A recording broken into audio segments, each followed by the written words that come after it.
بسم الله الرحمن الرحيم. يا أيها النبي إذا طلقتم النساء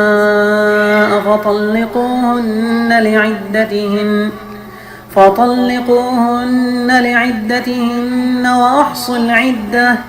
واتقوا الله ربكم لا تخرجوهن من بيوتهن ولا يخرجن إلا أن يأتين بفاحشة مبينة وتلك حدود الله ومن يتعد حدود الله فقد ظلم نفسه لا تدري لعل الله يحدث بعد ذلك أمرا. فإذا بلغن أجلهن فأمسكوهن بمعروف أو فارقوهن بمعروف وأشهدوا ذوي عدل منكم وأقيموا الشهادة لله ذلكم يوعظ به من كان يؤمن بالله واليوم الآخر ومن يتق الله يجعل له ويرزقه من حيث لا يحتسب ومن يتوكل على الله فهو حسبه إن الله بالغ أمره قد جعل الله لكل شيء قدرا. واللائي يئسن من المحيض من نسائكم إن ارتبتم فعدتهن ثلاثة أشهر واللائي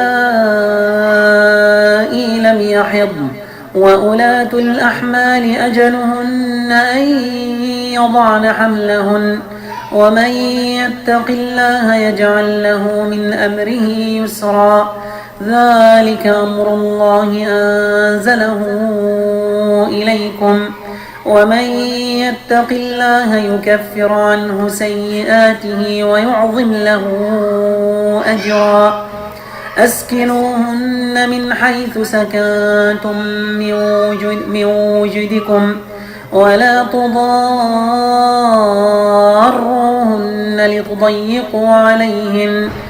وإن كن أولات حمل فأنفقوا عليهن حتى يضعن حملهن فإن أرضعن لكم فآتوهن أجورهن وأتمروا بينكم بمعروف وإن تعاسرتم فسترضع له أخرى لينفق ذو سعة من سعته ومن قدر عليه رزقه فلينفق مما آتاه الله لا يكلف الله نفسا إلا ما آتاها سيجعل الله بعد عسر يسرا. وكأين من قرية عتت عن أمر ربها ورسله فحاسبناها حسابا شديدا وعذبناها عذابا نكرا فذاقت وبال أمرها وكان عاقبة أمرها خسرا. أعد الله لهم عذابا شديدا فاتقوا الله يا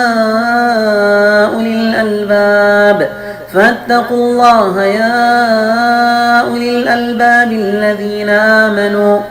قد أنزل الله إليكم ذكرا رسولا يتلو عليكم آيات الله مبينات ليخرج الذين آمنوا وعملوا الصالحات من الظلمات إلى النور ومن يؤمن بالله ويعمل صالحا يدخله جنات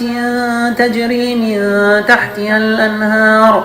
خالدين فيها أبدا قد أحسن الله له رزقا. الله الذي خلق 7 سماوات ومن الأرض مثلهن يتنزل الأمر بينهن لتعلموا أن الله على كل شيء قدير وأن الله قد أحاط بكل شيء علما